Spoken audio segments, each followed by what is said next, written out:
Hi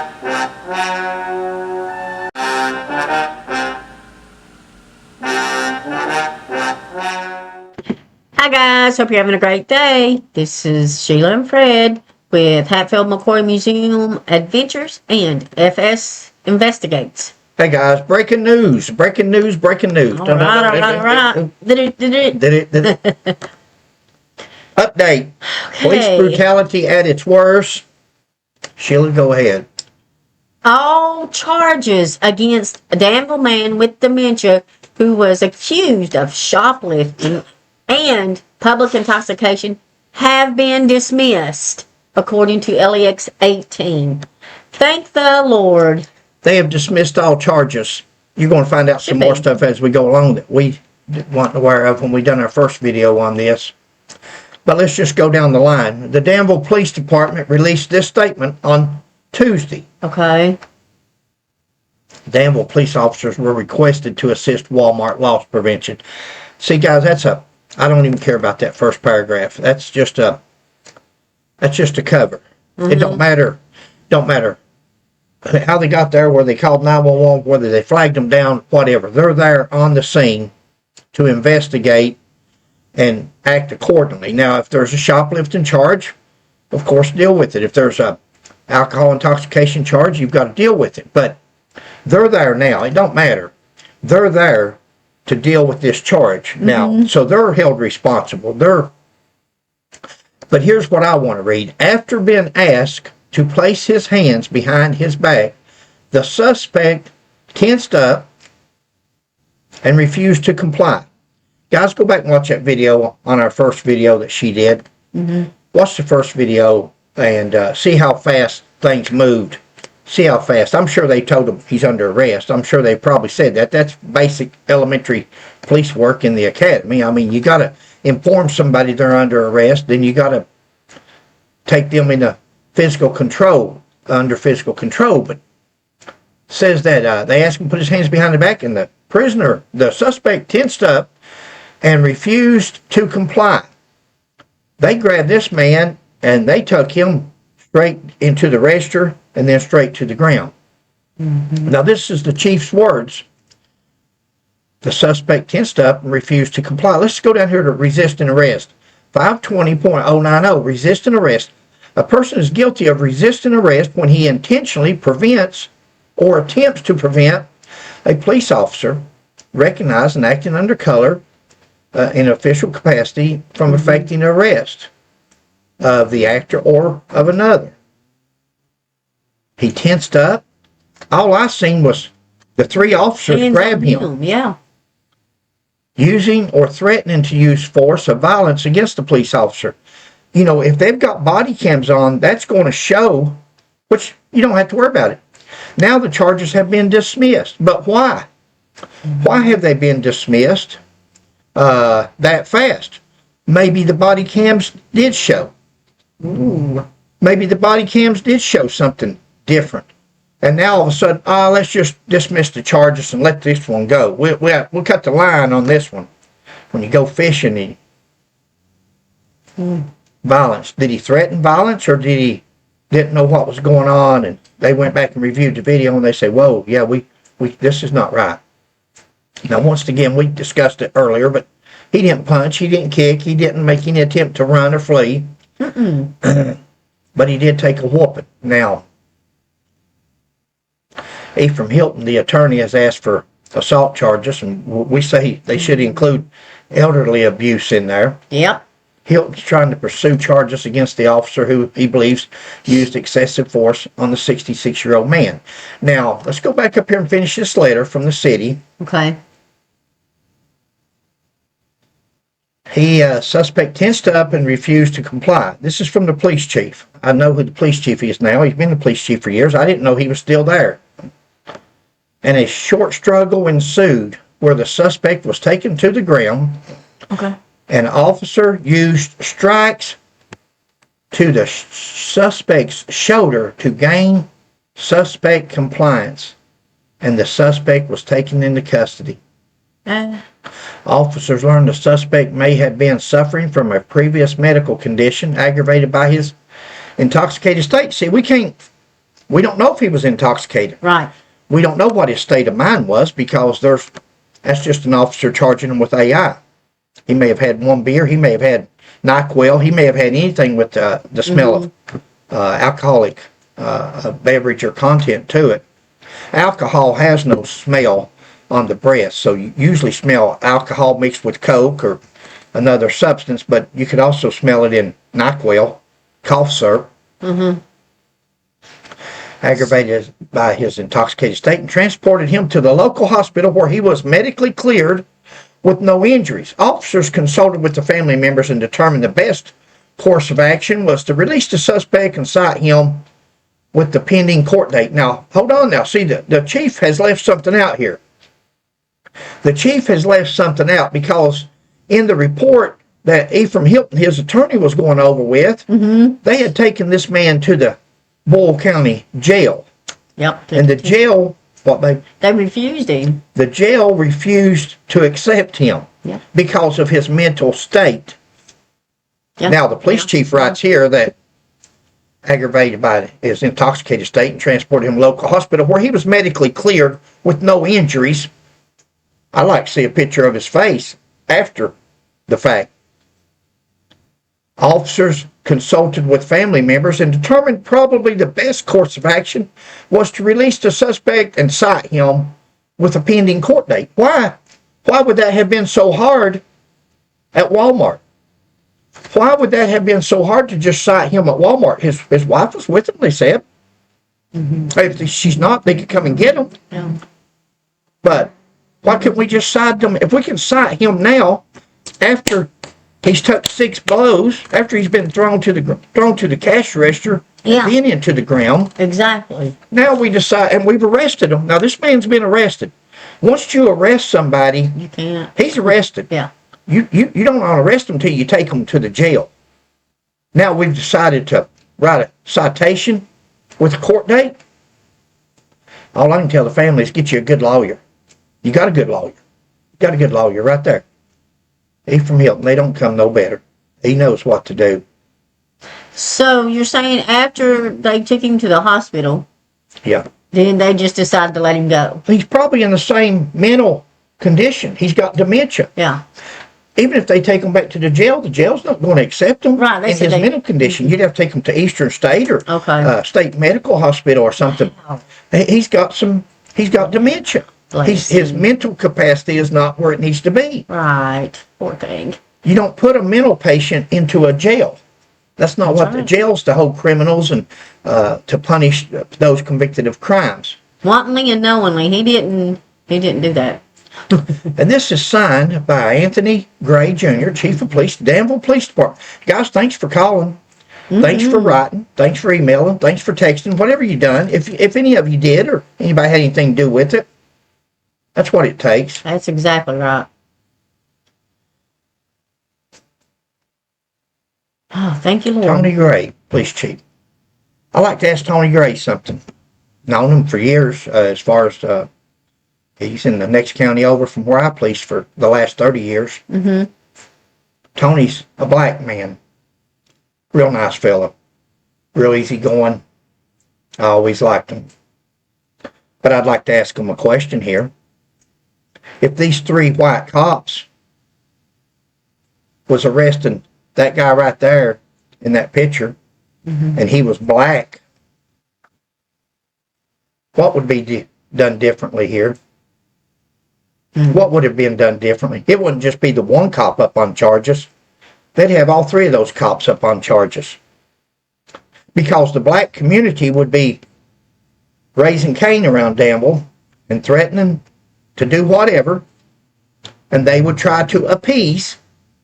But because we've got this man here and his family's not out there protesting or raising Cain, they think they're going to be happy with let's just write him a ticket and let him go.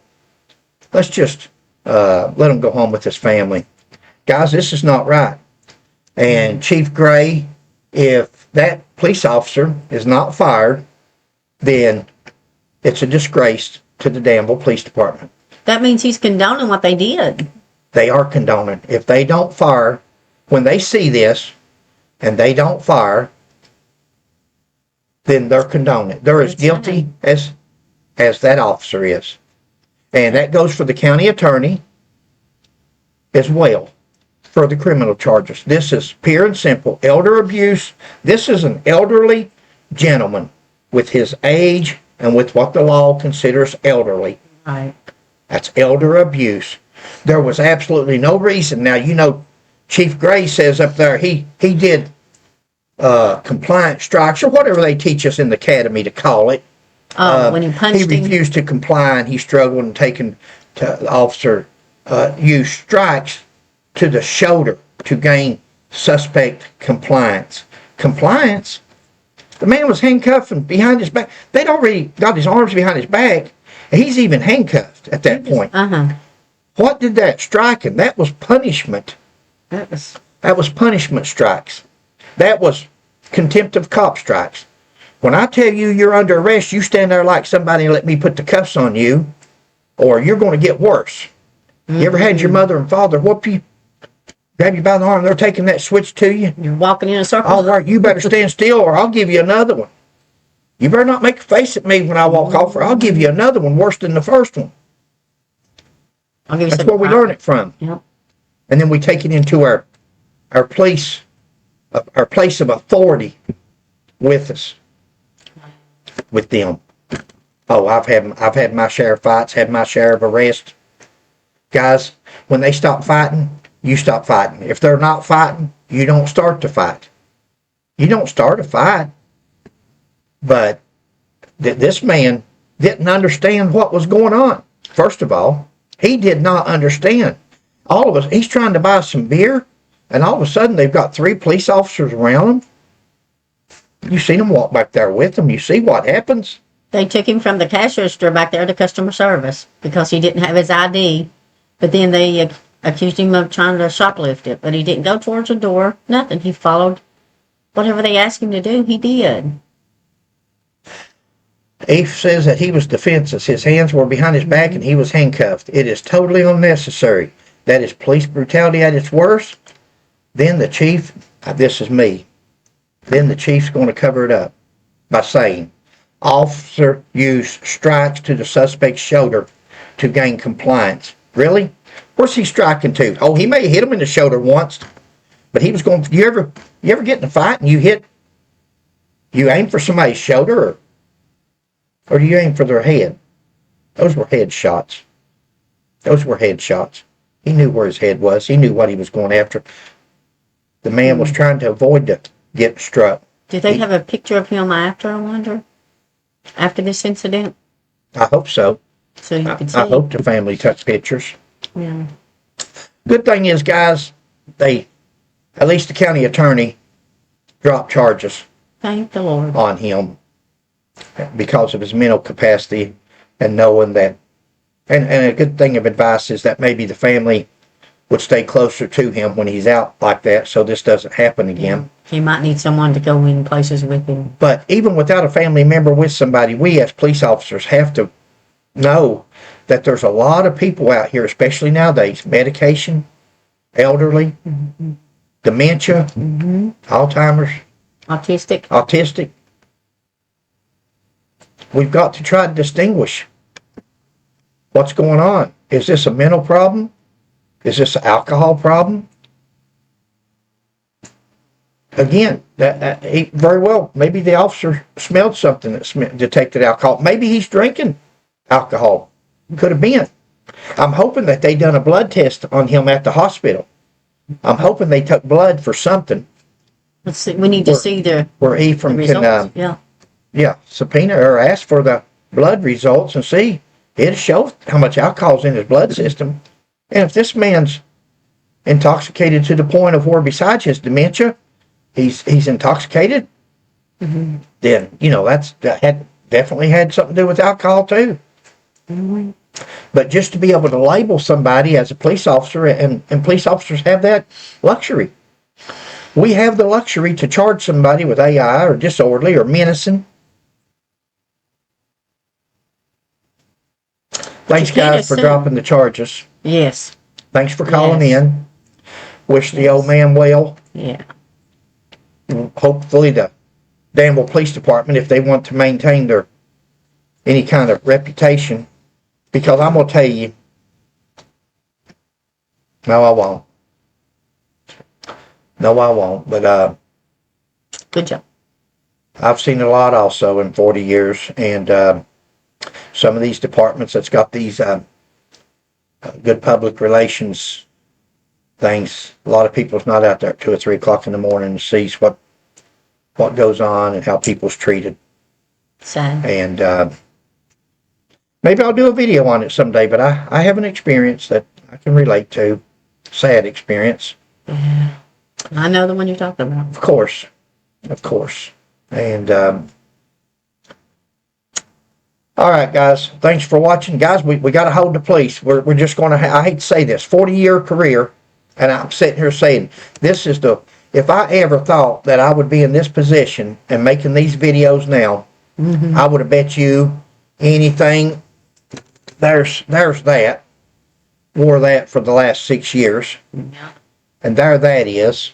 And if I would have ever thought that I would have taken that off and turned the other way, we got to.